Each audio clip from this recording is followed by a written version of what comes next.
महाराज जी, क्या अपने कर्मों का फल बच्चों का माता पिता पे या माता पिता का बच्चों पे, ऐसा होता है महाराज जी? क्योंकि हम संबंध स्वीकार किए हुए हैं। जैसे आपका बच्चा कहीं जाकर के अधर्म आचरण किया, पुलिस जब आएगी, यही प्रमाण, लौकिक प्रमाण से देख लीजिए, तो आपको कड़वे वचन और शासन मिलेगी, क्योंकि वो आपका बेटा है। आप कहोगे मैंने तो कुछ नहीं किया। नहीं, तुम उसकी माँ हो, पता है तुम्हें कहाँ होगा वो, तुम्हें बताना पड़ेगा, तुम्हें दंड मिलेगा, क्योंकि वो तुम्हारा बेटा है। अच्छा, अब तुम्हारा बेटा भगवान का भजन करके भगवत भक्ति में तन्मय है। अच्छा, ये महाराज जी की माता है, अरे बड़ी कृपा, आपको प्रणाम मिल रहा है ना, किस लिए? आपका बेटा भगवान का भक्त हुआ। ध्रुव जी का जब परम पद पर आरूढ़ होकर विमान जा रहा था, तो उन्होंने भगवान के पार्षदों से कहा मेरी माँ। तो बोले वो जो अगला विमान बड़ा तेजस्वी जा रहा है ना, उसमें माँ जा रही है। पुत्र के कर्मों का माता पिता परिवार पर प्रभाव, और माता पिता के कर्मों का पुत्र पे प्रभाव। कर्मों का तो इतना बड़ा सूक्ष्म स्वरूप है कि समझना, जैसे जुआ हो रहा है और आप केवल ऐसे ही जा रहे थे, देखा जुआ हो रहा है क्या, आप खड़े हो गए, और जब पुलिस आएगी ना, तो पहला डंडा तुम्हारे पड़ेगा। आप कहोगे मैं खेल नहीं रहा था, तो बोले यहाँ खड़े क्या कर रहे थे? बोले केवल देख रहा, देखने के संबंध में दंड हो गया। फिर वो तो तुम्हारे शरीर से प्रकट हुआ है, फिर यह शरीर का संबंधी है, फिर आपको भोगना पड़ेगा। इसीलिए भगवान से प्रार्थना करते हैं कि हमें ऐसा पुत्र मिले, ऐसा पति मिले, हमारा ऐसा परिवार मिले जो भगवान के चरणों में भक्ति रखता हो, हमें ऐसी जगह जन्म मिले जिससे हम, आप भक्त हो लेकिन आपका परिवार अभक्त है, अब वहां वो कोई भी अधर्म आचरण करेगा तो आपको उसका क्लेश भोगना पड़ेगा, नहीं भोगना पड़ेगा। भाई इसका पिता बंद करो इसको, अभी वो पता खुद खुद आ जाएगा, जब्त करो इसकी संपत्ति, जब्त करो। जब कोई बहुत अपराधी नहीं मिलता ना, तो उसका परिवार, उसका घर, उसके रिश्ते नाते दूर का मामा लगता है, उसके यहां भी डंडा चलेगा जाके। तुम्हारे यहाँ आया था? नहीं आया था, चार लोगों से पूछेंगे, हड़काएंगे, पूरी जगह देखेंगे, क्यों? बोले दूर का मामा लगता था। थोड़ा भी संबंध धर्मा, ऐसे ही भगवान की भक्ति करने वाले की 21 पीढ़ियां तर जाती, शास्त्र में लिखा 21 पीढ़ियां। क्यों? थोड़ा भी संबंध, क्यों? हमारे है, इसी संबंध से उसको लाभ मिल जाता है।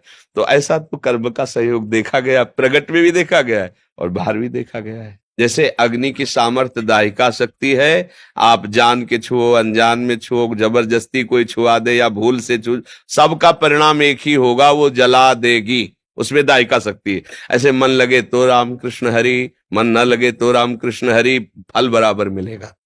उसमें कोई भाव को भाव न खालसहु, नाम जपत मंगल दिस दसहु। इसलिए निरंतर नाम के प्रति तुम सुदृढ़ भाव रखो, भले न कर पाओ लेकिन भाव ये रखो कि मैं निरंतर जपूंगा, मन लगे या ना लगे, अशांति हो या शांति हो, दुर्गति हो या सदगति हो। अब एक बार तुम्हें छक के नाम जप करके देखूंगा, संत जन कहते हैं, शास्त्र कहते हैं, क्या होता है एक बार देखूं।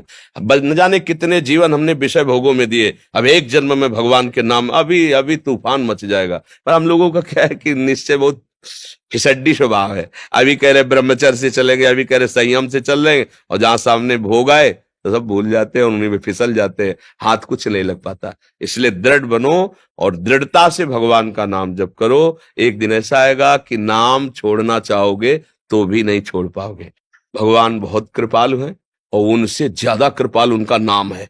हमको जबरदस्ती रटना है, राधा राधा राधा राधा राधा राधा राधा राधा, परमानंद है। सच्ची कहते हैं, यहां और वहां सुखी रहोगे, इह परलोक सकल सुख पावत, मेरी सो भैया कृष्ण गुण संचु। हरिवंश महाप्रभु कहते हैं, तुम्हें मैं शपथ खा के कहता हूं, अगर तुम कृष्ण कृष्ण और उनके गुणों का गान करोगे तो तुम यहां भी सुखी रहोगे और वहां भी सुखी रहोगे। अभी आपको एक सुई आपकी जानकारी में चुभ होना चाहे तो आप भयभीत हो जाएंगे। अचानक घटना में कुछ लग जाता है तो देखो सहज नहीं जाते, हाथ टूट जाता है, हाथ कट जाता है, आप सह जाते हैं। सोचो इतना कष्ट सह जाते हो, और ये काम क्रोध आदि आपको जरा सा लुभायमान करते हैं, उसको आप क्यों नहीं सह जाते हो? क्योंकि आपने सहने की बात ही नहीं सोची है, आपने भोगने की बात सोची, इसलिए फिसल जाते हो। नहीं, आप में इतनी सामर्थ्य कि आपको कोई परास्त नहीं कर सकता, सच्ची बात मानना। अच्छा, जैसे आपको जेल मिल गई, अब आपको वहां अनुकूलता तो मिलती नहीं, लेकिन जीते हो ना, तो बोले मन मार के जीना पड़ता है ना।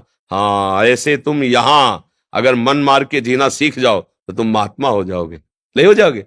अच्छा, जैसे किसी को जेल मिलती है, एक छोटी सी सेल होती है, छोटी सैया, साधारण कपड़े, साधारण भोजन, और अगर वो आप जीवन यहाँ जी के राम राम कृष्ण कृष्ण हरि हरि राधा राधा, तो आप गृहस्थी में रहते हुए बहुत बड़े महात्मा हो जाओगे, अगर वहां की बात समझ लो। लेकिन जीव की समझ ठीक नहीं, जब वहां जाता है तो उसके होश खराब हो जाते हैं।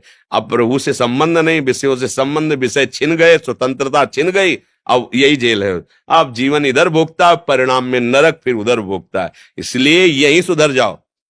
यहां तुम्हें कोई गाली दे, सह जाओ, अपमान करे, सह जाओ।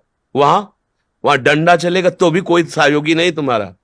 समझो, यही मान लो माया, मैं माया की जेल में हूं, अब मुझे इसे मुक्त होना है, अभी महात्मा बन जाओ। महात्मा का मतलब होता है अच्छे विचार, अच्छे आचरण, अच्छा भाव, अभी आ जाएगा।